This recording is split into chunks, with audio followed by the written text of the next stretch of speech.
ಅದಾನಿ ಅಂಬಾನಿ ಅವರಿಬ್ರೆ ದೇಶದಲ್ಲಿ ಅವರಿಬ್ರೆ. ಅವರು ಶ್ರೀಮಂತಿಕೆಯನ್ನ ದೇಶದ ಶ್ರೀಮಂತಿಗೆ ಅಂತ ಹೇಳ್ತಾ ಇದ್ದಾನೆ ಮನುಷ್ಯ. ಅದನ್ನ ಅವ್ರ ಶ್ರೀಮಂತಿಗೆ ದೇಶದ ಶ್ರೀಮಂತಿಗೆ ಅಂತ ಹೇಳ್ತಾ ಇದ್ದಾರೆ. ಉದಾಹರಣೆಗೆ 2014ರಲ್ಲಿ ಅದಾನಿಯ ಸಂಪತ್ತು 80,000 ಕೋಟಿ ಇತ್ತು. ಇವತ್ತು ಅವನ ಸಂಪತ್ತು ಎಷ್ಟಾಗಿದೆ? 15 ಲಕ್ಷ ಕೋಟಿ ಆಗಿದೆ. ಅಂಬಾನಿ ಸಂಪತ್ತು ಎಷ್ಟಿತ್ತು? ಕೇವಲ 1,15,000 ಕೋಟಿ ಇತ್ತು. 1 ಲಕ್ಷ ಕೋಟಿ 15,000 ಕೋಟಿ ಇತ್ತು. 1,15,000 ಕೋಟಿ ಇತ್ತು. 20 ಲಕ್ಷ ಕೋಟಿ ಆಗಿದೆ ಅಂಬಾನಿ ಆಸ್ತಿ. ಇಷ್ಟೆಲ್ಲ ಕಲಿಯಿಂದ ಬಂತು. ಇವರ ಶ್ರೀಮಂತಿಕೆಯನ್ನ ಯಾರೋ ಮೋದಿ ಅವರು ಇವರ ಶ್ರೀಮಂತಿಕೆಯನ್ನ ದೇಶ ಶ್ರೀಮಂತಿಕೆ ಅಂತ ಹೇಳ್ತಾ ಇದ್ದಾರೆ.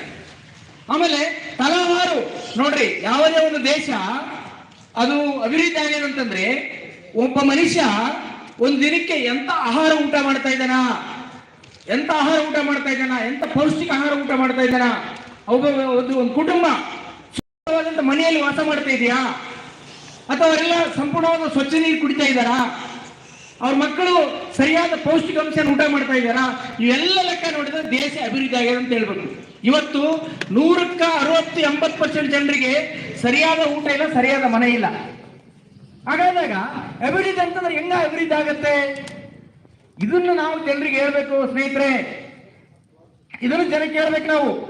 ಇದನ್ನ ಜನಕ್ಕೆ ಹೇಳಿಲ್ಲ ಅಂದ್ರೆ ಜನ ಯಾರ್ಯಾರನ್ನ ಬೈಕಂತ ಕೊಡ್ತಾರೆ. ಜನಗಳು ಯಾರನ್ನ ಬೈತಾರ? ನಿಮ್ಮನ್ನ ಬೈತಾರ. ಏನಪ್ಪಾ ಉದ್ಯೋಗ ಖಾತ್ರಿ ಅಂತೇಳಿ ಹೋರಾಟ ಮಾಡಿದ್ವಿ, ನೀನ್ ಮರುದಿನ ಕೆಲಸ ಕೊಡಿಸು, ಕೆಲಸ ಕೊಡಿಸಿದ್ರೆ ನೀನು ಹೋರಾಟಗಾರ, ಕೂಲಿ ಕೊಡಿಸಿದ್ರೆ ಹೋರಾಟಗಾರ, ನೀನು ಕೂಲಿ ಕೊಡಿಸಿಲ್ಲ, ಕೆಲಸ ಕೊಡಿಸಿಲ್ಲ, ನೀನು ಹೋರಾಟಗಾರ ಬೇಡ, ನಿನ್ನ ಸಂಘ ಬೇಡ ಅಂತ.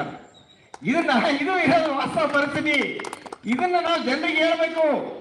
ಇದನ್ನ ಜನಕ್ಕೆ ಹೇಳಿಲ್ಲ ಅಂತಂದ್ರೆ ಜನಗಳಿಗೆ ನಿಜವಾದ ಒಂದು ಅರ್ಥ ಗೊತ್ತಾಗಲ್ಲ. ಎಷ್ಟು ಸಮಸ್ಯೆಗಳಿದೆ ಇವತ್ತು ಉದ್ಯೋಗ ಖಾತ್ರಿ. ಉದಾಹರಣೆಗೆ ಕಾಲದಲ್ಲಿ ಎಷ್ಟು ಬರ ಪರಿಹಾರ ಕೊಡಬೇಕಂತ ಹೇಳಿ ಒಂದು ಸ್ಟೇಟ್ ಗವರ್ಮೆಂಟ್ ಕೇಂದ್ರ ಸರ್ಕಾರಕ್ಕೆ ರಿಪೋರ್ಟ್ ಕೊಟ್ಟಿದೆ. ಇಷ್ಟು ಲಾಸ್ ಆಗಿದೆ, 35-40 ಸಾವಿರ ಕೋಟಿ 50,000 ಕೋಟಿ ಬೆಳೆ ನಷ್ಟ ಆಗಿದೆ, ನಮಗೆ ಪರಿಹಾರ ಕೊಡಬೇಕಂತ ಹೇಳ್ಬಿಟ್ಟು ಸೆಂಟ್ರಲ್ ಗವರ್ಮೆಂಟ್ಗೆ ಎಲ್ಲ ಒಂದು ಕೊಟ್ಟರೆ ಕೂಡ ಇದುವರೆಗೆ ಒಂದು ನಯ ಪೈಸೆ ಕೊಟ್ಟಿಲ್ಲ ಸೆಂಟ್ರಲ್ ಗವರ್ಮೆಂಟ್. ನಾವಿಲ್ಲಿ ಸ್ಪಷ್ಟವಾಗಿ ನೋಡ್ಬೇಕು. ನಾವು ಯಾರು ಏನ್ ಮಾಡ್ತಾ ಇದ್ದಾರೆ, ಎಲ್ಲ ಪಕ್ಷಗಳು ಅಷ್ಟಂತ ಸರಿ ಇಲ್ಲಂತಲ್ಲ, ಸಮಯ ಸಂದರ್ಭದಲ್ಲಿ ಯಾರು ಏನು ಮಾಡ್ತಾ ಇದ್ದಾರ ಅವ್ರ ವಿರುದ್ಧ ನಾವು ಧ್ವನಿ ಎತ್ತಬೇಕು, ಅವ್ರ ವಿರುದ್ಧ ಹೆಂಗ್ ಹೋರಾಟ ಮಾಡಬೇಕು, ಇದು ಬೇಕು ನಮಗೆ. ಆ ಪಕ್ಷ ನೋಡಬಾರ್ದು. ವಾಸ್ತವವಾಗಿ ಏನಿದೆ ಕೊಡ್ಬೇಕಲ್ಲ. ಇವತ್ತು ಬರ ಬಂದಿದೆ, ಕನಿಷ್ಠ ಎಷ್ಟಾದ್ರೂ ಕೊಡ್ಬೇಕಲ್ಲ. ಇವರು ಏನು ಕೊಡಲ್ಲ ಅಂತ ಇದ್ದಾರ. ಇವರ ರಾಜಕಾರಣ ಇವತ್ತು ಏನಾಗಿದೆ ಅಂದ್ರೆ ಚುನಾವಣೆ ಅಂದ್ರೆ ಹೊಲಸಾಗ್ಬಿಟ್ಟದ. ಒಂದು ಚುನಾವಣೆ ಅಂದ್ರೆ ಹೊಲಸು.